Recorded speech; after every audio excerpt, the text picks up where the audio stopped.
we've got another individual to speak about, and he was more. Look at that. That's a face a mother could love. Why? Why do you do this to me? So this is kind of old news, but we're a little bit behind, and I have something to say about this, and I suspect you might as well. Bill Goldberg will out of respect for Bret the Hitman Hart, we'll call him Bill Goldberg instead of Goldberg, because you remember that wonderful promo that Bret did where he repeatedly calls him Bill Goldberg, and it's great. So Goldberg wrestled his final match, his career-ending match on Saturday night's main event against Gunther. Now, I want to talk about the match first, because I know you despise Goldberg. I do not. I do not share your hatred of him. I don't hate him. I'm sorry. Intense. You have an intense, seething loathing for him. Would that be more accurate? No, it's not even a loathing. It's just like, look, I'm going to let you talk about this story, and then I'm going to say my piece, because I think that's the best course of action here. Okay. All right. So you want me to go ahead? Okay. Yeah. So I want to talk about the match first. I thought the match exceeded expectations. Well, when the expectations are 10 pounds of monkey shit in a Ziploc baggie, pretty easy to do. Well, listen, they went 14 minutes, which is a long time. Because they had to. Right, but that's a long time for Goldberg. And 14 minutes. It's a long time for a virgin on prom night. Are we going to give him accolades too? Well, that's a long time for a Goldberg match. That's a long time. So that's a long time for Goldberg. And at 58 years old, that's an even longer time for Goldberg. But I thought they had a pretty good match. I thought it was good. But this leads into what I'm disappointed with about Goldberg in a moment. And you probably know where I'm going with this. I thought the match was good. I thought Gunther did a great job. You know, obviously Gunther had to carry him, but Gunther is one of those guys. He can go out there and have a great match with anybody. You know, you're never going to see. Obviously. Yeah. I mean, you know, Gunther is amazing. So he was the right guy to do this, right, with Goldberg.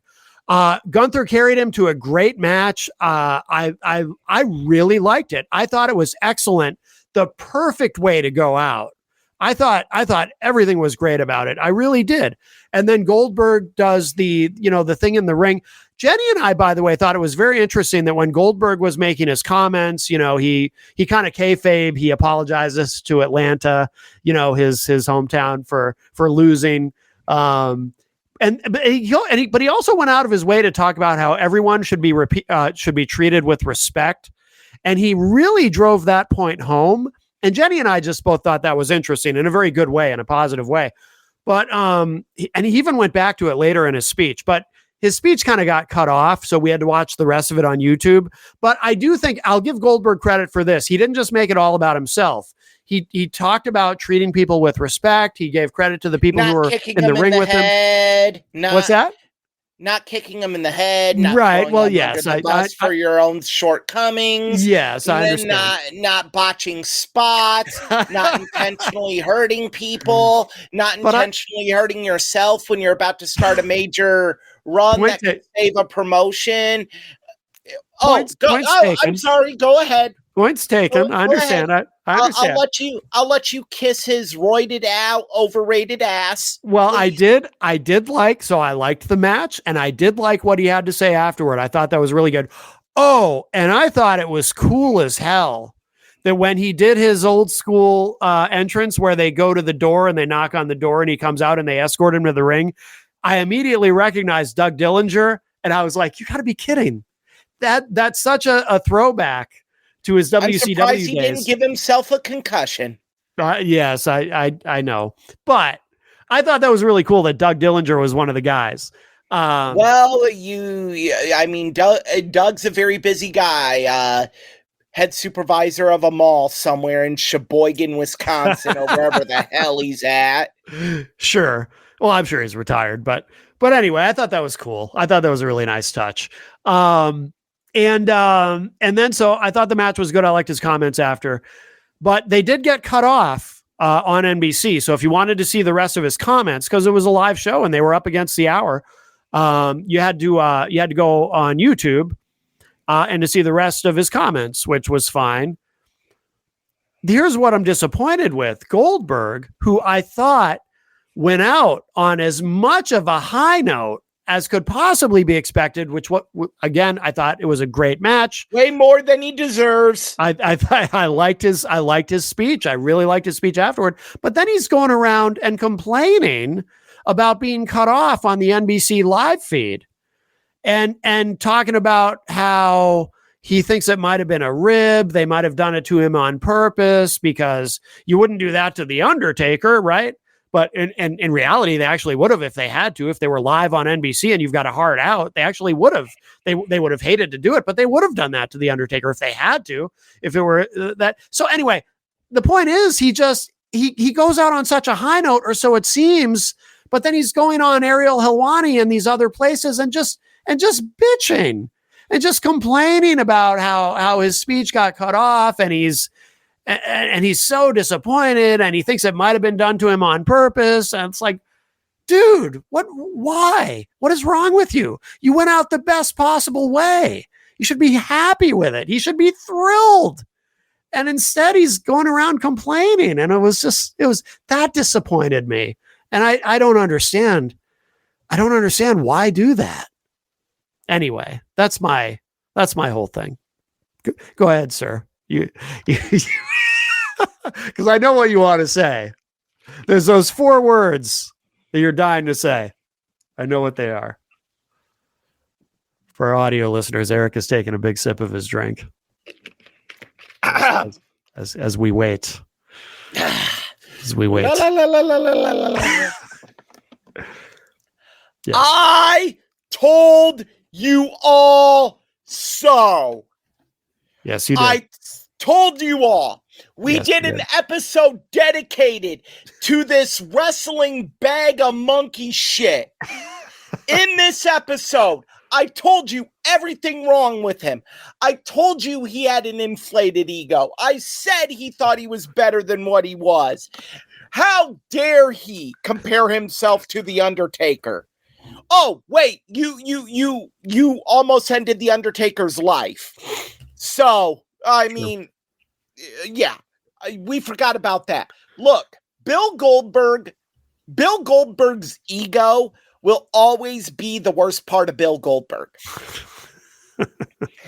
And you can sit here and say, well, you could say the same about Ric Flair. You can say the same about Hulk Hogan. You could say the same about any great wrestler, but Bret Hart, Shawn Michaels. But the difference is Goldberg never respected this business. How do we expect this man to respect his retirement match when he never learned respect for the business in the first damn place? He never worked to improve his craft. He never worked to do better. You know, most wrestlers, if you went out there and had a shit match with a wrestling machine like William Regal, you would be humbled and go into the gym and be like, I gotta learn. Not Bill Goldberg. Bill blamed William Regal. He blamed Kevin Sullivan, Terry Taylor. I'm shocked he hasn't blamed Jericho's personal security guy, Ralphus. Oh, Ralphus. I used to love Ralphus. Because somehow it's got to be Ralphus's fault that the match went haywire. No, Bill, it's your fault. It's your fault, Bill. It's your fault Bret Hart's career ended early. Bill, that is the summary of your career. It's your fault. Oh, all right. Well, shall we move on? I was right. When are you people going to learn that on these things, on complete and utter assholes, because I am one, we know our own. I am right. I know an asshole when I see it because I am an asshole myself. I don't agree with that. I will fully take full accountability of that. I could be the biggest asshole on God's green earth. I know my own. And Bill Goldberg makes me look like a saint in the asshole realm. Oh my. Yeah, like no. And you know, his whole thing, he took pot shots at Gunther in his interview with Ariel Helwani. Let's address that, because that's another thing that bothered me. You're right, because he said, this is what I got from that, because he did say at one point he acknowledged that Gunther was a good person to be in the ring with. And he did express respect for him. It was either in that conversation or another conversation. But what he did say in the Ariel Helwani interview that bothered me was he talked about the spot. And by the way, I liked this spot. This was a big part of what I thought was good about the match. I didn't. I liked it. When Gunther chopped him, because Gunther is known for those hard chops, right? When Gunther chopped Goldberg and Goldberg just kind of stood there and smiled and sort of laughed, I thought that was good, because to me, that was like classic Goldberg. That was so much like anyone else I wouldn't have thought should get away with that. But to me, it actually made sense for Goldberg to do that. I thought it makes sense. Yeah. And I didn't have a problem with it within that match. My problem came after the match and Goldberg burying the chops. Well, right. Burying not burying Gunther, but burying the chops specifically, because what he said on Ariel Helwani was that he didn't plan to laugh, that was unintentional. And the reason, but the weird thing is too, what Goldberg was saying, in a sense, he was actually complimenting Gunther, even if he didn't mean it that way, if that makes sense. Because what Goldberg said was the chops end up being, it's a worked chop, and the chop ended up being so soft that he barely felt it. And that's what made him laugh, because he was expecting it to hurt. Now, that's actually a compliment to Gunther, really, because that means that Gunther's chop is very safe, that it's not going to hurt you, even though it looks incredibly painful. Well, I don't know how you work that chop, but apparently you can.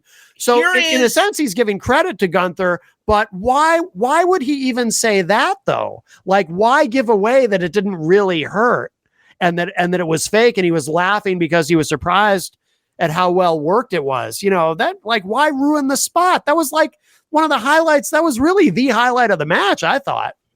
I think the big thing here is, and we'll get into this when we recap SummerSlam more, but the chop was a big part of the match he had with CM Punk.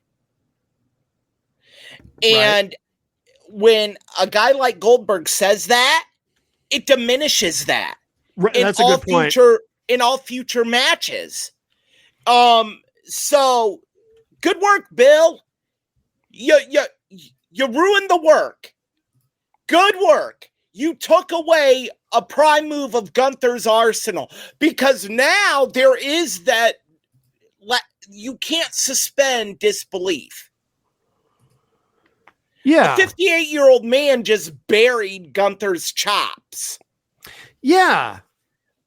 And why do that? So that's an example of him, because I don't think he intentionally was trying to disrespect Gunther. Oh, I don't think he was. No, I don't think he was. I think he was, but I think he's not. I think after all these years, he's still just not smart to the business in some ways. Oh, once again, Eric is right. He doesn't respect the business. Well, yeah. Thank God he's gone. Thank God he's gone. You know what? I hope he does another retirement match for AEW. I hope it's with someone like Will Ospreay, and Will Ospreay just spikes him with a Tiger Driver. Right. For the love of God. What a fucking chode. Yeah. Eric was right. That's all we need to take away from this. How does Gunther work? I mean, like, how do you work that chop? You don't. I just assumed it legitimately hurts, but Goldberg does legitimately hurt. There's no way it didn't legitimately hurt. Because I just put up a picture for those watching online. If you're actually watching the video of the show, I just put up a picture of, you can see the handprint of Gunther's hand going into Goldberg's chest, and Goldberg just smiling. Like, there's no way. How do you do that? Yeah, there's no way it didn't hurt. You look at Punk's chest after SummerSlam. Yeah. You look at when he had the match with Ilya Dragunov in NXT. Yeah. You look at guys that have had welts bust open due to Gunther's chops. Yeah. I mean, no. Bill once again shows his fundamental misunderstanding of this business. Mm-hmm. Like in Bill will tell you, oh, everyone knows it's a work. They do, Bill. That's the magic of wrestling, though, is that even if they know it's a work, they could still suspend that disbelief. And you took it away from Gunther. Mm. All right. Shall we fucking move on? Moron. Shall we move on? Please. Okay.